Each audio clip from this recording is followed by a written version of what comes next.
Pernah nggak sih kalian berhenti sejenak di alam dan benar-benar mendengarkan? Di balik semua keindahannya, ada sebuah cerita yang lagi berjalan. Sebuah drama interaksi yang rumit banget.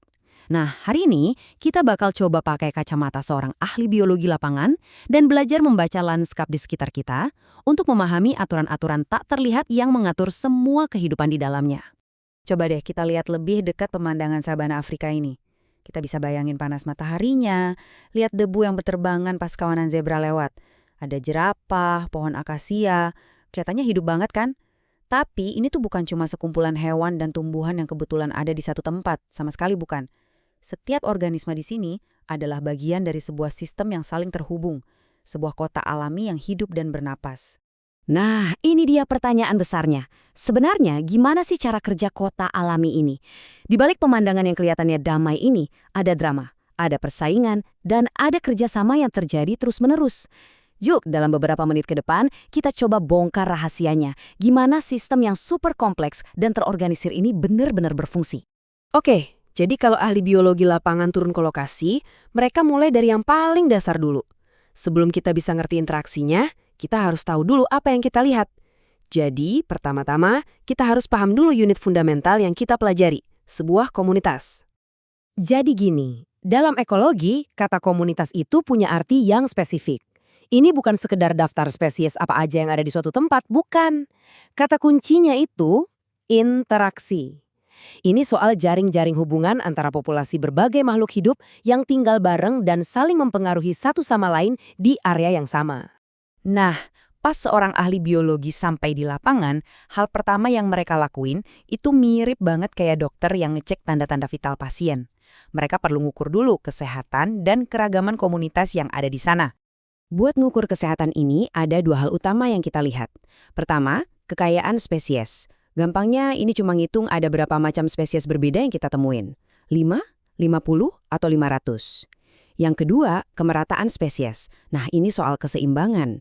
Apakah cuma satu spesies yang mendominasi atau semua populasi jumlahnya relatif seimbang? Komunitas yang paling kuat dan sehat itu biasanya punya dua-duanya, kaya spesies dan populasinya merata. Dan yang keren banget dari peta ini, kita bisa lihat polanya dalam skala global loh. Coba perhatiin deh, warna yang lebih gelap, yang artinya kekayaan spesiesnya paling tinggi, itu ngumpul di dekat khatulistiwa. Ini pola yang sering banget kita temuin di berbagai kelompok organisme yang nunjukin gimana faktor geografis bisa membentuk sebuah komunitas. Oke, di dalam komunitas manapun nggak semua spesies itu perannya sama ya. Ada beberapa yang ibaratnya VIP-nya ekosistem. Mereka ini yang benar-benar nentuin bentuk lingkungannya. Kita mulai dari sang arsitek, spesies fondasi. Sesuai namanya, spesies ini tuh yang secara harfiah membangun rumah buat spesies-spesies lain. Mereka jadi dasar dari keseluruhan komunitas. Nah, hutan kelp ini contoh yang sempurna banget. Hutan kelp di lepas pantai itu menciptakan satu dunia sendiri di bawah laut. Struktur 3 dimensinya menyediakan makanan, tempat sembunyi, dan area berkembang biak buat ratusan spesies lain. Tanpa kelp, ya udah komunitas itu bisa runtuh total. Berikutnya ada yang namanya spesies kunci atau keystone species. Nah, mereka ini mungkin jumlahnya nggak banyak, tapi perannya krusial banget. Bayangin aja kayak batu kunci di tengah-tengah lengkungan jembatan, kalau batu itu dicabut, semuanya ambruk. Menghilangkan mereka bakal ngirim efek riak ke seluruh jaring makanan.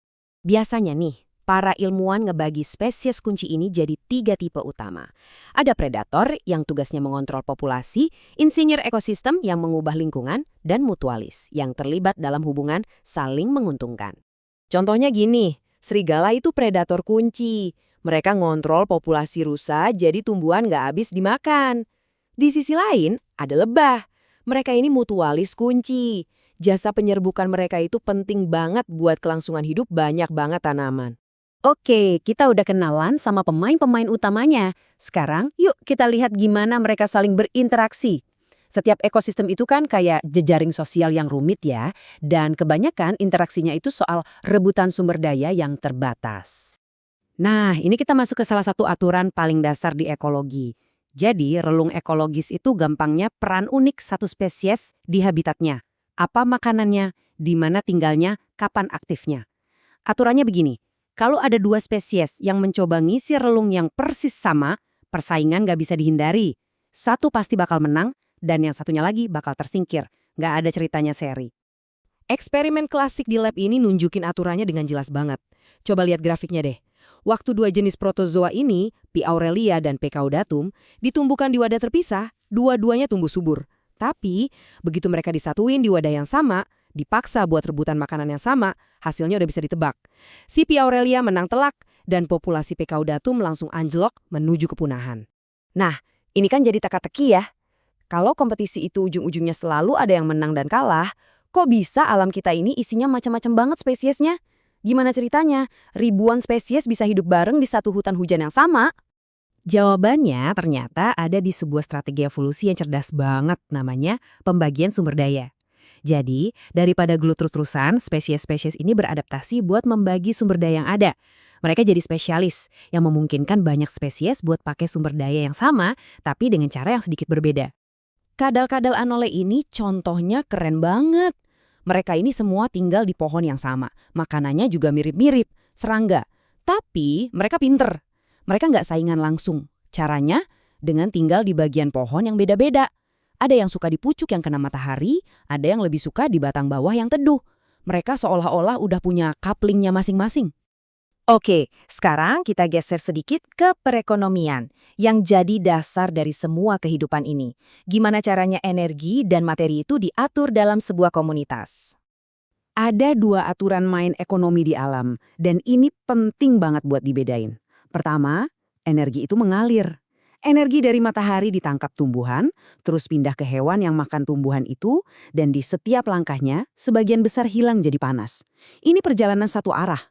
Beda ceritanya sama materi yang didaur ulang. Unsur-unsur kayak karbon dan nitrogen itu kan terbatas di planet ini, jadi harus terus dipakai ulang. Nah, disinilah para pengurai kayak bakteri dan jamur jadi pahlawan tanpa tanda jasa. Mereka membongkar makhluk hidup yang mati dan balikin lagi nutrisinya ke tanah biar bisa dipakai lagi. Dan ini dia angka yang mungkin bakal bikin kalian kaget. Rata-rata, setiap kali energi pindah satu tingkat di rantai makanan, sekitar 90%-nya itu hilang. Lenyap begitu aja. Sebagian besar jadi panas dari proses metabolisme cuma buat bertahan hidup.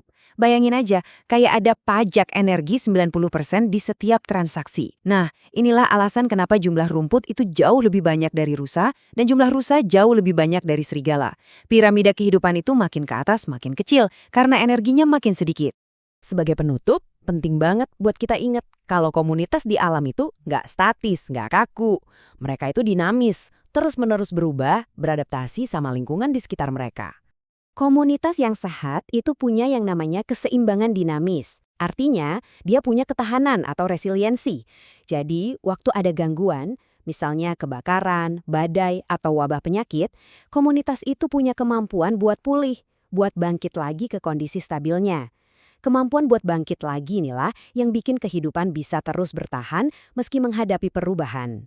Jadi, lain kali kalian jalan-jalan keluar, entah itu ke taman, ke hutan, atau bahkan cuma ke halaman belakang rumah, coba deh ingat aturan-aturan ini. Coba lihat lebih dekat.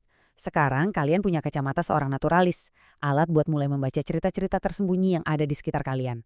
Kira-kira komunitas tersembunyi apa ya yang bakal kalian temukan?